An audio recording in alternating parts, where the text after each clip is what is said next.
Hello and welcome to my next video on worked answers. This is for the Pearson/Edexcel Mechanics M1 paper, and as you can see it's from the June 27 series. Hopefully from having a look at this you'll see how a teacher like me, average teacher, would go about showing his students how much they should be writing, because as we know in some cases they write too much, too little. In some cases the diagrams aren't good enough or not even there, but let's see how I'd go about these things. So first question is pretty straightforward. Alright, you can see where the marks come from. Students do have a tendency to waffle on these. Personally, just go straight. Alright, just go straight for the forces left equal right, forces up equal down, or just take them away to make 0.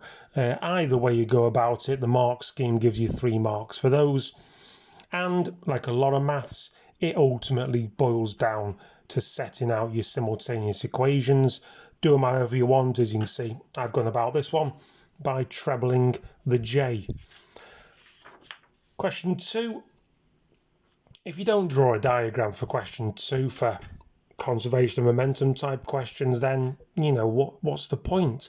You've really got to get used to these in terms of setting out what's hitting what's your positive direction and so on, and because it helps you set up this line there, you just can't go wrong if you've got the right direction, MVMU, etc, etc.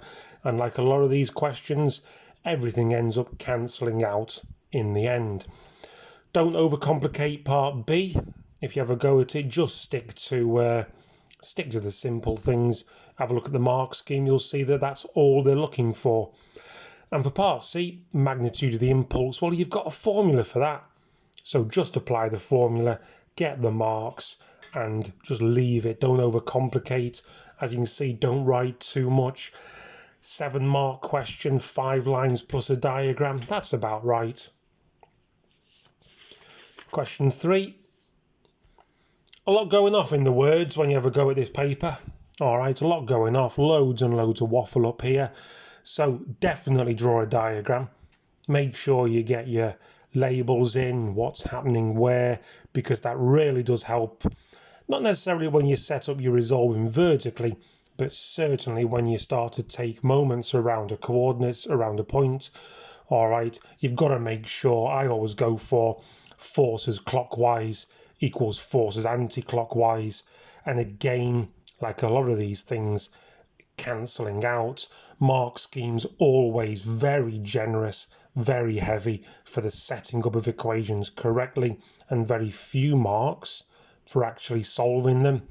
And when it comes to part B, you know the standard 2 ways in which assumptions. So again, stick to the basics, don't overcomplicate. I've just gone for the rod is inflexible, in other words doesn't bend, and that it is uniform, in other words that the weight acts at the centre. So keep it simple, and these questions, 7 marks, absolute gold mine, but as you can see it's 5 for getting those equations right, and only really a couple later on for getting the answers. Alright, so don't over waffle, do draw a diagram, make sure you get the labels in, and I do think you can make these tough looking questions seem extremely easy. Question 4, the old inclined plane. My advice to my students is always to get your triangles sorted, get your angles labelled, and make sure you know any force that's being given always is on the hypotenuse of each triangle that you're going to be using, and then from your angle you can go sine for opposite, cos for adjacent. From your angle, sine for opposite, cos for adjacent.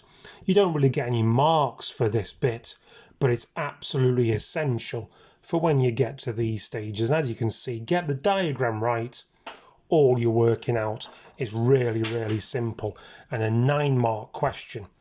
As you can see, lots of marks again for the setting up, very few marks for the actual solving. The way I'd go about it, I wouldn't bother with resolving vertically or horizontally. You've got an inclined plane.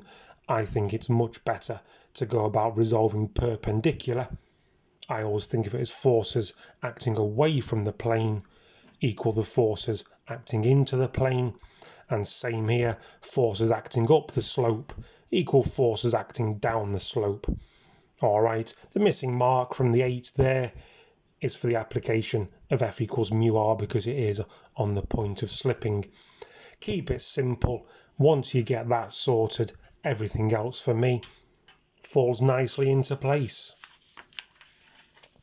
Question 5. Lots of ways you can go about this. Individual particle for Q. I've gone for the old Newton, all right, on the whole system, because that sets it up for me. Newton on the whole system keeps it simple, keeps your numbers simple, and again works out really well, really easy for a couple of quick marks. And then when you find the thrust in the rod, all right, you can have a look at just particle P. F equals ma yet again, and all the numbers fall into place for a really easy 6-mark question.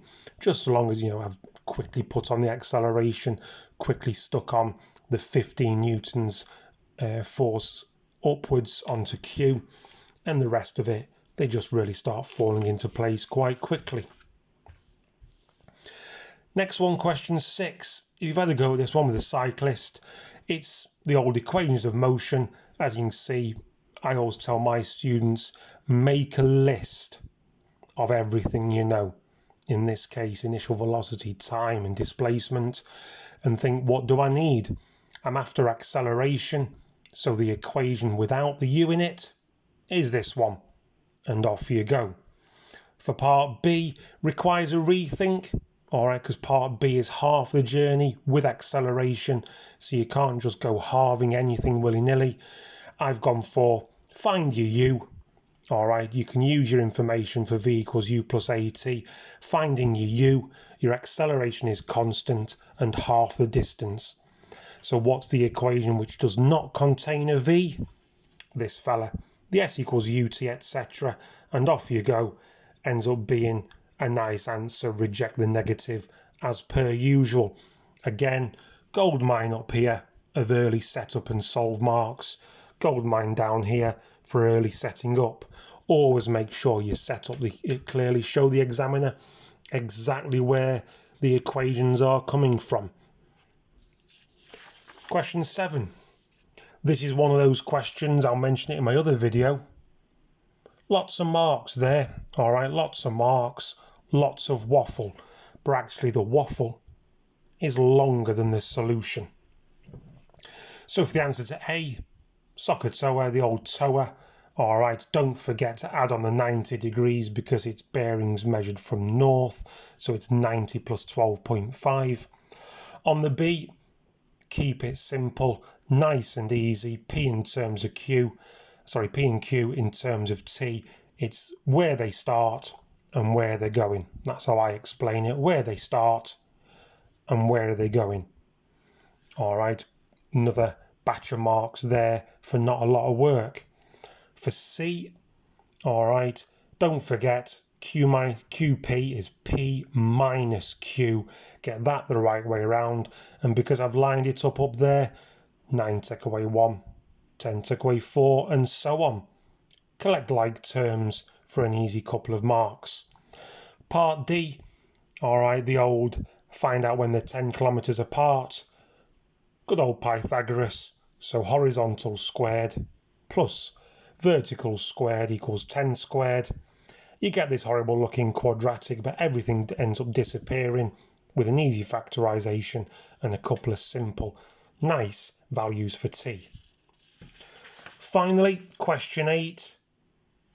Students of mine, never a fan of questions when there aren't many numbers, but this is not as bad as it seems. No point for me in redrawing the diagram. The one you're given is good enough. Couple of things on there. Regards to friction equals mu r because it's actually moving, and r equals mg, resolving vertically, and those come into play. Later on you're awarded a couple of marks for those, so get them on the diagram. Have a read of all the waffle if you have to, but essentially it breaks down to not that bad a finale of a question. So the way you start off, it's always Newton, isn't it, on these sort of questions? F equals ma and F equals ma for 4 easy marks. I've done the whole system.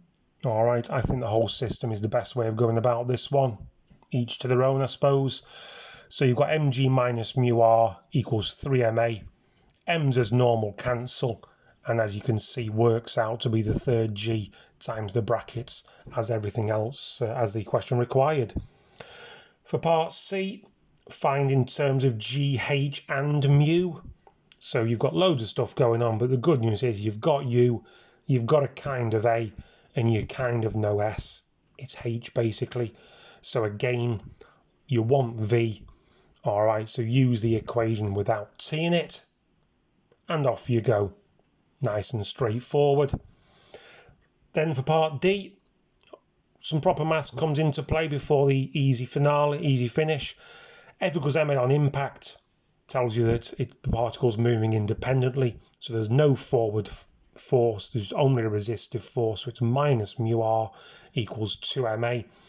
As per usual, lots of things cancel, and I apply this one because you know that v is 0, you know that v is 0, u squared and all that malarkey is just your final part. V there becomes your u in the next part, and it's squared, so the surd disappears.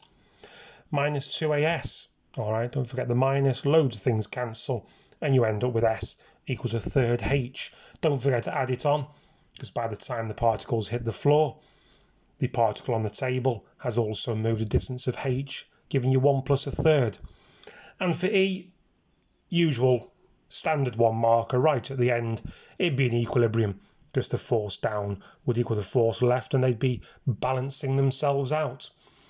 Thanks for listening. Hopefully it's enough to make you like and subscribe, and we're going to be trying to do about 2 of these videos per week, so keep checking back for further updates. Thanks for watching.